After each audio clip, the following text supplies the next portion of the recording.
ఏం సమాధానం చెప్తారు రేపు పొద్దున్న? ఈ రెండు అమలు అవుతాయా లేదా అనేది గ్యారంటీ ఉందా లేదు?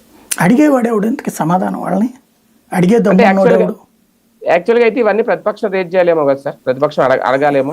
అసలు వాళ్ళని అడగనివ్వకుండా వాళ్ళ నాకు పక్కన ట్రాప్లో లాగాం కదా. ముందు వాళ్ళ నాకు పక్కన ఆ టెన్షన్లో ఉంచుతున్నాం.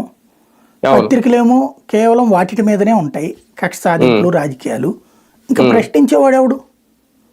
ప్రజలు అడగట్లేదు కదా, ప్రజలు రోడ్డు ఎక్కేది కూడా లేదు కదా, ఇంకేం ప్రాబ్లం అసలు? అంటే జనాలు కూడా ఎక్కడ కన్ఫ్యూజ్ అవుతున్నారంటే, మీరు లాస్ట్ మంత్ చూస్తే అప్పుడు ప్రకటించినప్పుడు మే నెలలో తల్లికి వందనం, అన్నదాత సుఖీభావ అని మెయిన్ పేపర్ లో పెద్దది వేశారు.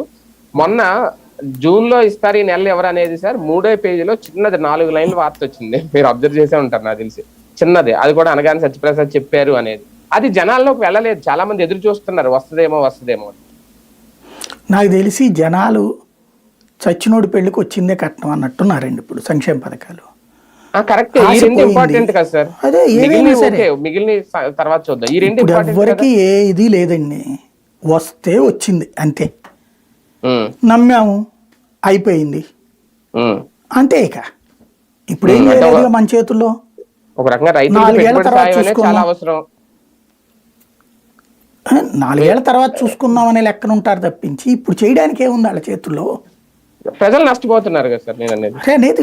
నష్టమని ఎట్లాగా?